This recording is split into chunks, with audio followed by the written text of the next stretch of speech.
रामकृष्ण हरी. रामकृष्ण हरी. तुमचं ए to Z news चॅनलमध्ये स्वागत. तुम्ही जी पायवारी करत आली, हां गेल्या किती दिवसापासून पायवारी करत होते? बरं, या ठिकाणी रामकृष्ण हरी माऊली. माझं नाव सुदाम नामदेव आढाव, राहणार कोपरगाव. या ठिकाणी ही जी ढगे महाराजांची दिंडी निघाली देवगाव देनेवाडी तालुका चांदवड जिल्हा नाशिक इथून, तर या दिंडीला मी आणि माझी पत्नी आम्ही दोघंजणं संगमनेरमध्ये जॉईन झालो 29 तारखेला. 29 तारखेला संध्याकाळी संगमनेर खुर्दमध्ये गुंजाळ वस्तीवर या दिंडीचा मुक्काम होता आणि त्या ठिकाणी आम्ही साधारण एक 6 वाजेपर्यंत दिंडीमध्ये जॉईन झालेलं आहे. आणि तिथून पुढं मग संगमनेरपासून आळंदीपर्यंत पायी वाटचाल, म्हणजे बुधवार रात्री मुक्काम होता आणि 29पासून आमची पायी वाटचाल सुरू झाली आणि साधारण 6 तारखेला या ठिकाणी आम्ही आळंदीमध्ये पोहोचलेलो आहोत. बाळाबाबा ढगे महाराज यांचा या ठिकाणी मठ आहे आणि मठामध्ये आम्ही साधारण बुधवारी पोहोचल्यानंतर बुधवार ते आज रविवार, आज त्या ठिकाणी पंचदिनी सप्ताहाचं आयोजन केलेलं आहे कैलास महाराज ढगे. या दिंडीचे ते सर्व आहेत. दिंडीचे ते चालक आहेत, मालक आहेत आणि पालकसुद्धा आहेत. पालक हा शब्द महत्त्वाचा आहे या ठिकाणी, कारण चालक मालक बाकीच्या दिंड्यांचे असतात, पण पालक महाराज जे आहेत, पालक म्हणून जे काम आहे, जबाबदारी जी आहे, ही फार थोडे महाराज या ठिकाणी पार पाडताना आपल्याला दिसत आहे. आणि कैलास महाराज या ठिकाणी पालक म्हणून अतिशय सुंदर अशी जबाबदारी त्यांनी पार पाडलेली आहे. आता आमची कैलास महाराजांच्या सोबत ही जी दिंडी आहे ही दुसरी दिंडी आहे. आमची पहिली दिंडी जी आहे पंढरपूरची आषाढी वारीची, ती आषाढी वारीची दिंडी त्यांच्यासोबत झालेली आहे. आता या ठिकाणी तुम्हाला प्रश्न पडला असेल की कैलास महाराजांच्या दिंडीमध्ये मी राहणार कोपरगावचा, पण चांदवडच्या दिंडीमध्ये मी कसा आलो, आम्ही कसे आलो, मी म्हणण्यापेक्षा मी माझी पत्नी आम्ही कसे आलो, तर त्याचं निमित्त असं आहे. कसं आहे, कोणत्याही चांगल्या गोष्टीसाठी कोणीतरी निमित्त असतं आणि ते निमित्त आहे गोकुळ महाराज देशमाने. मला असं समजलं की गोकुळ महाराज देशमाने हे कैलास महाराजांचे भाचे आहेत आणि मग गोकुळ महाराज चांदवडचे, मी कोपरगावचा, ते मला भेटले कुठं, तर 2019 योगायोग कसा असतो पहा, की हे बाळाबाबांनी सांगितलेलं असेल की आढाव तू कोपरगावच्या कोणत्याही दिंडीमध्ये जाऊ नको, तुला एक योग येणार आहे की माझ्या दिंडीसोबत तुला भविष्यामध्ये जावं लागणार आहे. आणि मग त्यासाठी 2019मध्ये सोनेवाडी तालुका कोपरगाव इथून पोहेगाव सोनेवाडी ते त्र्यंबकेश्वर अशी दिंडी निघालेली होती 2019मध्ये. सोनेवाडीचा माझा एक विद्यार्थी होता विजय फटांगरे, त्यांनी मला आग्रह केला की सर येता का दिंडीला त्र्यंबकेश्वरच्या. थोडासा विचार केला. आयुष्यातली पहिली दिंडी होती माझी त्र्यंबकेश्वरची पायीवारी. त्याच्या आधी 2019मध्ये माऊलीचा पालखी सोहळा जो होता आळंदी ते पंढरपूर, त्या पालखी सोहळ्यामध्ये आम्ही पती पत्नींनी पायीवारी केलेली होती. साधारण विष्णू महाराज केंद्रे जे आहे, गोविंद महाराजांचे पुतणे, ते विष्णू महाराज केंद्रे रथाच्या मागे 43 नंबरची दिंडी त्यांची आहे. त्या दिंडीमध्ये आम्हाला कोपरगावचा गट जो आहे, तो कोपरगावच्या गटामधून आम्ही दोघं पती पत्नी त्यामध्ये सहभागी झालेलो होतो.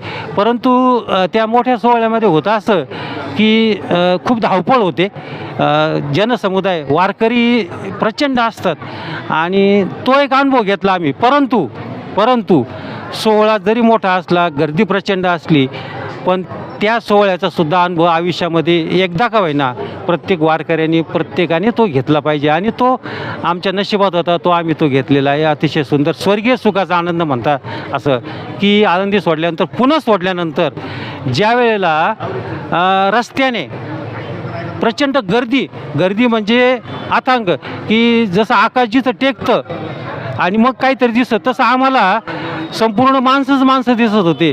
आणि त्या वारकऱ्यांच्या मध्येच आम्हाला पहिल्याच दिवशी, दुसऱ्या दिवशी पांडुरंगाचं दर्शन त्या गर्दीमध्ये झालं. म्हणजे आम्ही आतापर्यंत ऐकत होतो की पांडुरंग मंदिरामध्ये नसतो आणि तो वाटचालीमध्ये प्रत्येक वारकऱ्याला कुठं ना कुठं भेट देत असतो. आणि त्याची परिस्थिती आम्हाला 2019मध्ये मोठ्या पालखीसोबत ज्यावेळेला आम्ही सोहळ्यामध्ये गेलो त्यावेळेला आले. सांगायचा हेतू असा आहे की ती एक वारी झाली. दुसरी वारी त्र्यंबकेश्वरची झाली. त्र्यंबकेश्वरच्या वारीमध्ये कैलास महाराजांनी ते बाळासाहेब जावळे म्हणून जे आहेत ते दिंडी चालक आहेत सोनेवाडीचे, त्यांना 4 विद्यार्थी सेवेसाठी दिलेले होते. गोकुल देशमाने, अमोल गायकवाड, त्यानंतर पखवाज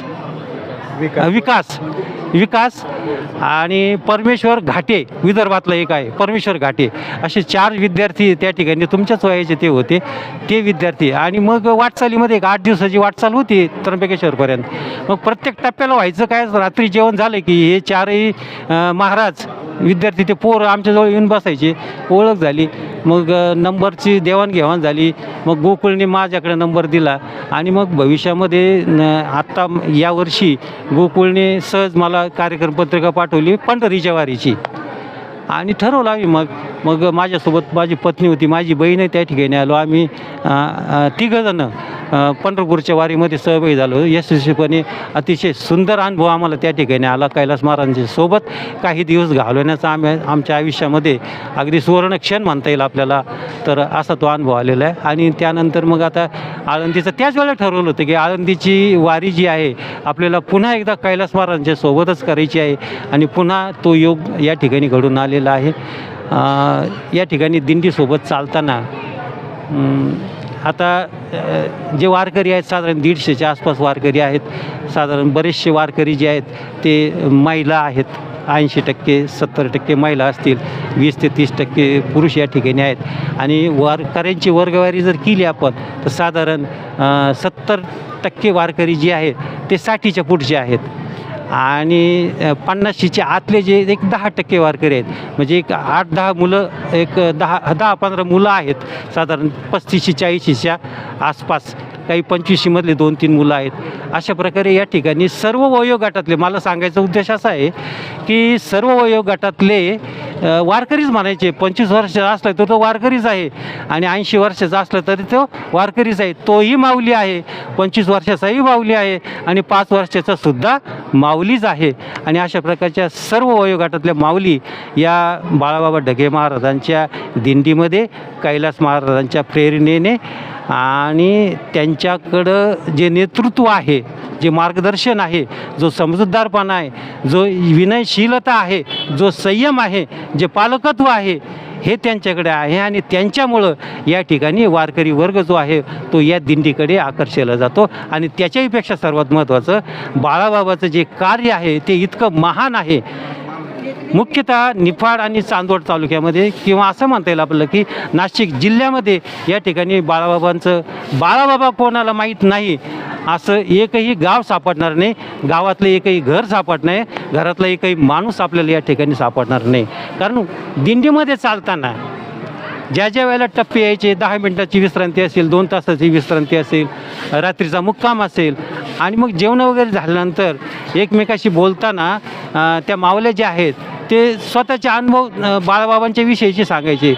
काही मावल्या जे आहेत ते बाळाबाबांच्या सोबत काही वर्ष त्यांनी घालवलेले आहेत, बाळाबाबांच्या सोबत दिंडी घेऊन आलेले आहेत.